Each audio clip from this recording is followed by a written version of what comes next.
This is how the narcissist's false sense of superiority causes them to betray others in this way. Hello everyone, welcome back to the Narcissist and Karma channel. Do you know anyone who feels the need to prove they are better than others all the time? You know, the kind who's constantly ready to show off how smart and talented they are. These individuals are classified as narcissists, and we will go into great detail about what fuels their inflated sense of self-importance in this article. Why can't they see mistakes so easily?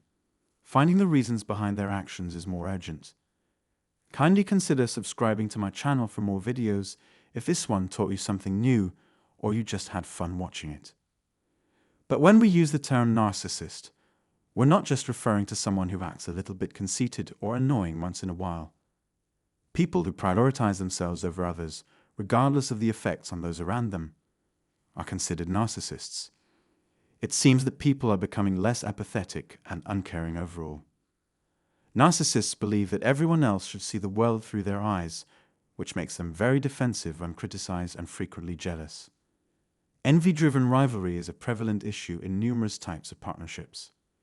When someone has accomplished something that could damage a narcissist's pride, like being smart or successful, the phrase narcissistic wound is frequently used to characterize the situation.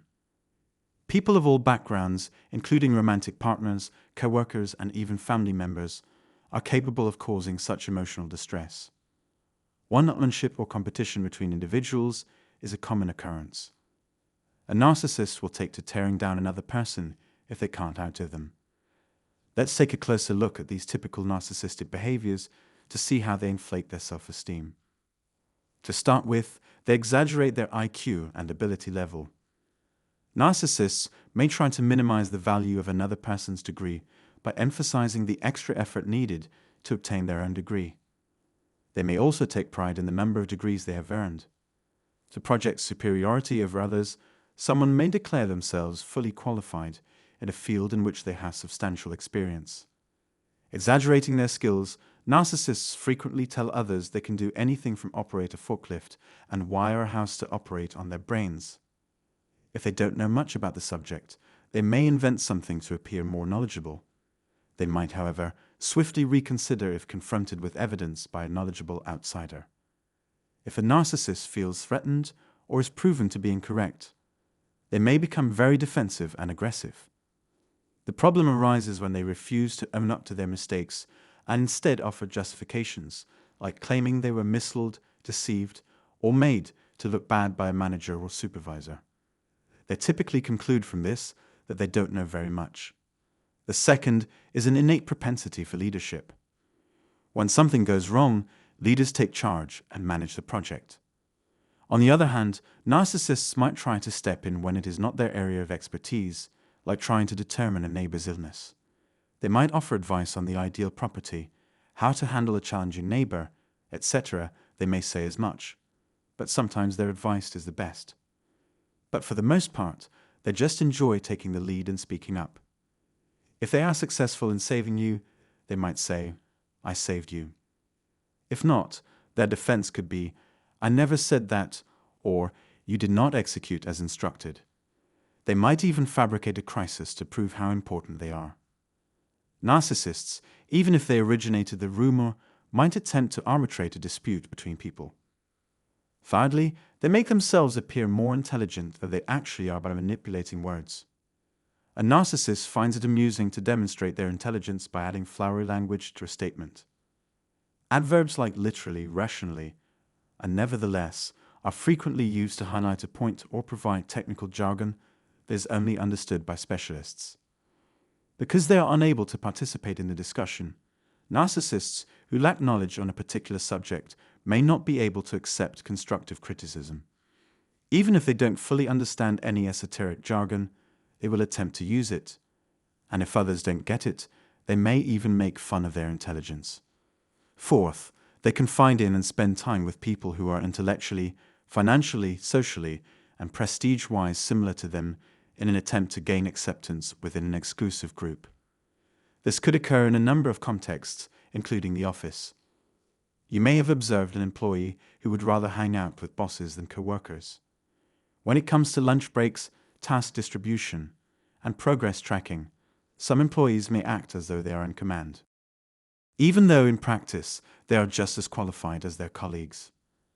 Narcissists may assert that they have a high degree of empathy, and they may support this assertion with studies or other empirical data. See number 5. Narcissists might score highly on online empathy tests or say their therapist complimented them for being unduly worried. They might assert that they have a very high IQ, which would support their claims. If you look closely, you'll see that narcissists never share the findings of these evaluations with other people. The purpose of these so-called tests is to show off their accomplishments and superiority over the rest of the group. They could take advantage of the data to boast about their professional accomplishments and place the blame elsewhere for their failure to strike a healthy work-life balance. The sixth is that most of the time they give poor advice. Ideas that narcissists hear are frequently rephrased to make it appear as though they were their own. On the other hand, if everyone in the group is in agreement with the plan, they might start to perceive problems where none exist. In an attempt to regain control, they might impose small changes that will boost their self-esteem. Seventh, they are unable to modify their thoughts, since doing so would betray their delicate ego. Giving up is seen by narcissists as an acknowledgement of weakness, failure, or mistake. They always react the same way to inquiries or criticism, with a wave of the hand, a snide comment, a roll of the eyes, or nothing at all. Rather than truly addressing your argument or point of view, they are more likely to make a personal jab at you. Making fun of the other person for unimportant or unimportant things, like their age, appearance, or line of work, is one way to accomplish this. Placing people in tiny little boxes facilitates their ability to make generalizations about the world. Narcissists try to undermine their opponent's credibility by questioning their knowledge.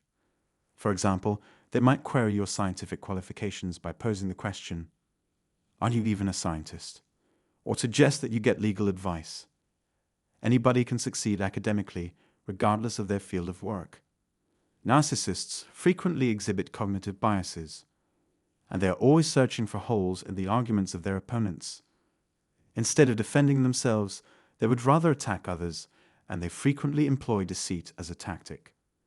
They will even lie or exaggerate to demonstrate their superiority because they are so conceited. The inflexible worldviews of pathological narcissists are known to make them incredibly immature. Even though they have surmounted numerous challenges that have kept them from realizing their full potential, they still struggle to make concessions without seeming weak. The issue is that by acting dishonestly, they typically make things more difficult for themselves. The above list contains 7 ways narcissists deceive people into believing they are better than they actually are. Please subscribe to my channel and leave a comment if you enjoyed this video and would like to see more like it. Watch this space for further updates.